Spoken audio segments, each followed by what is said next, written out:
município de Santo Ângelo, no estado do Rio Grande do Sul, é mais um município gaúcho que vem sofrendo com a falta de chuvas e o impacto disso no desenvolvimento das lavouras dessa safra de verão.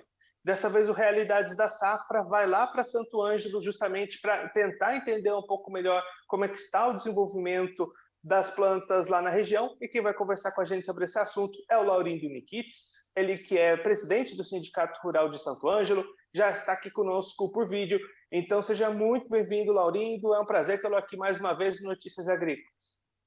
Bom dia, Guilherme, bom dia aos seus telespectadores. Satisfação é nossa de podermos aqui da região das Missões, interior do estado do Rio Grande do Sul, município de Santo Ângelo, poder conversar com os amigos de todo o Brasil. Laurindo, conta pra gente, então, como é que essa falta de chuvas tem impactado por aí? Já é um longo período sem chuvas na região, né? Já fazem mais de 60 dias, né? A final de outubro, por ali, que começou os problemas aqui na nossa região, tanto na implantação das lavouras de soja, né, quanto as de milho que estavam implementadas. Nós hoje estamos com déficit hídrico muito grande, né? Nossa situação aqui, o município e toda a região aqui no estado, nós já temos mais de 200 municípios em situação de emergência devido a essa estiagem. Então, a situação é bastante grave. Nós temos perdas na nossa região aqui de 80% a 100% no milho sequeiro e no milho em irrigação, 25%. A umidade do ar está muito baixa. As altas temperaturas também acabaram contribuindo para que, mesmo no pivô, o produtor não alcançasse a produção esperada. E aí, Laurindo, como é que está essa situação para a soja, que foi plantada depois, mas também já tem alguns impactos sendo sentidos, né?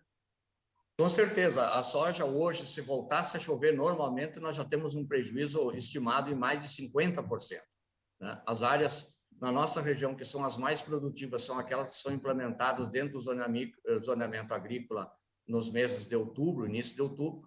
Essas já estão passando o ciclo delas, elas já estão com vagens, né? E passando a florada, inclusive.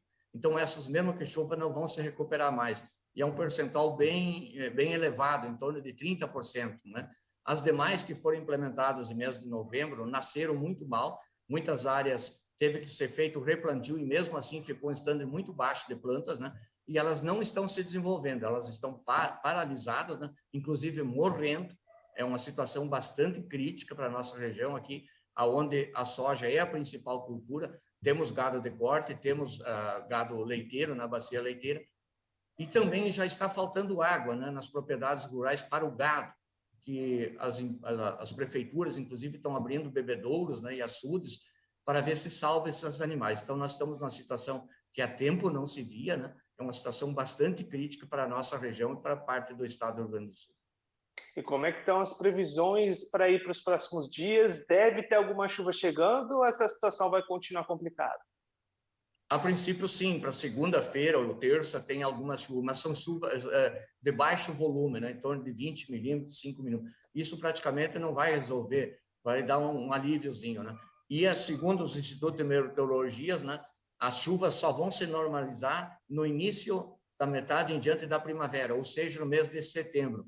Então, nós estamos bastante angustiados com isso, porque temos a previsão de que o nosso inverno também seja seco, né? E, para isso, nos preocupa, porque após uma queda muito grande na safra de verão, que a principal cultura é a soja, nós tínhamos ideia de implantar as lavouras de inverno, como trigo, aveia, triticálio, né? Inclusive, o mercado está muito bom para essas duas, três commodities, né? Mas com a deficiência hídrica, com certeza, também não vamos ter uma produtividade muito boa, talvez não vai nem compensar o produtor. Então, isso é muito angustiante, nós estamos acompanhando isso, mas, com certeza, vai ser um momento histórico aqui para o Rio Grande do Sul, essa estiagem. E, Laurindo, para aquele produtor que está vivendo essa situação, está encontrando essas perdas tão grandes nas lavouras dele, o que ele pode fazer nesse momento? Qual que é o passo a passo? Quais são as opções dele a partir de agora? Nós tivemos aqui, no último dia 12, quarta-feira, a vinda da ministra, com toda a sua equipe, né, ligada ao agronegócio, do Banco do Brasil, inclusive o pessoal do Ministério da Fazenda, presidente da Conab, vice-governador do estado, secretária da Agricultura, né? Todos nós promovemos esse evento aqui, junto com o pessoal da URI, com o senador Luiz Carlos Reis, que articulou a vinda dela aqui para o estado. Foi um evento a nível de estado, onde foi levantado algumas propostas, né, para que se dê um apoio e que minimize, ao menos, essa situação financeira que o produtor está passando, né? Foram feitas algumas propostas, sim, de auxílio imediato para os pequenos produtores e médios e também para os grandes, né?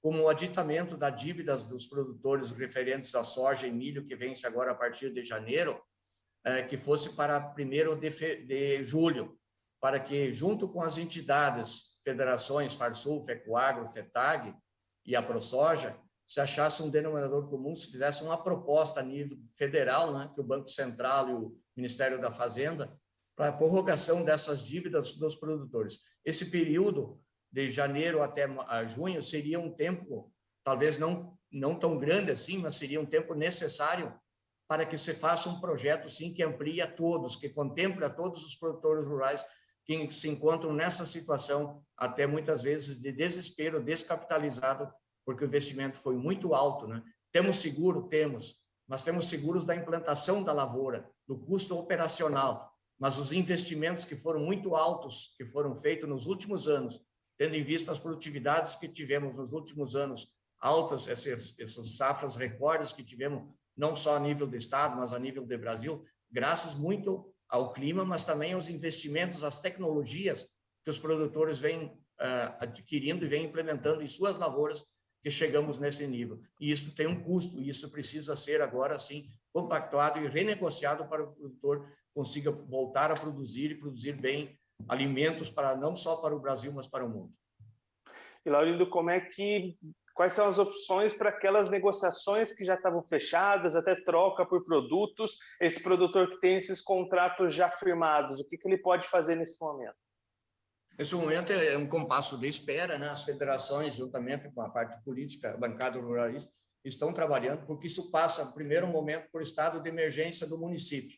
O segundo passo é o Ministério da Agricultura, Ministério da Fazenda, Banco Central e Conselho Monetário Nacional. Então, isso demora um pouco, sim. Temos esse problema nos bancos oficiais, Banco do Brasil, por exemplo, nós aqui no estado é Banrisul e cooperativas de crédito, é bem mais fácil de se resolver esse problema. O problema está com as trading mesmo e com as agências bancárias das fábricas que financiaram muitos implementos agrícolas.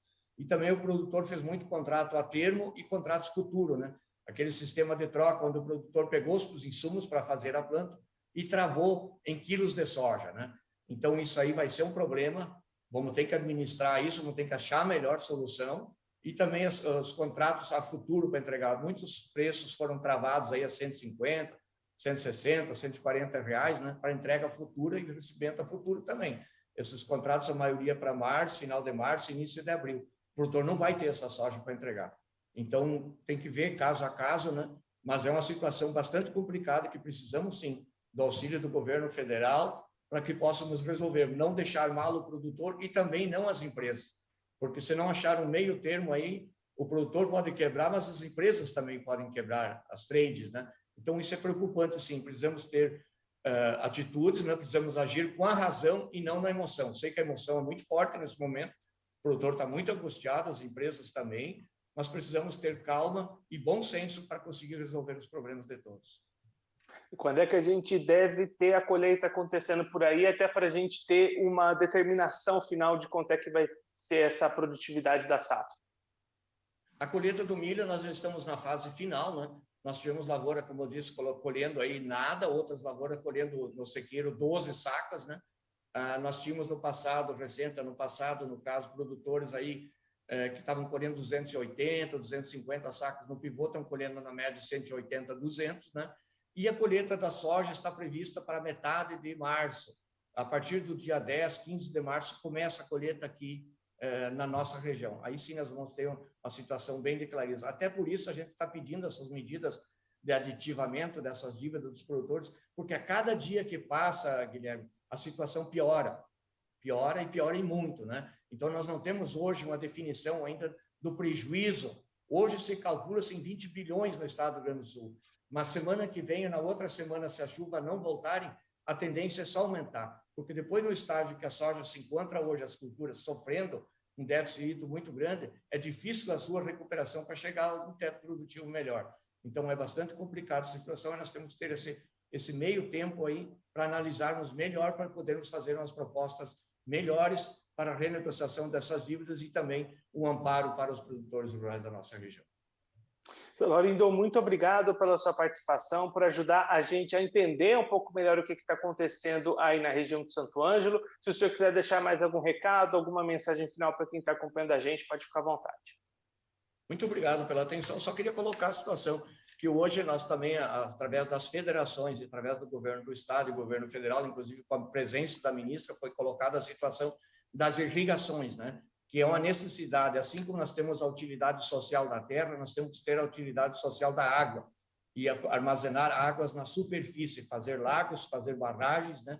E o nosso problema aqui no estado é um entendimento do Ministério Público que não se pode fazer barragens em APPs, mas existe sim a compensação ambiental que o produtor poderá fazer em torno da barragem, né? Isso sim vai ajudar não só a fauna, a flora, mas também na produção de alimentos.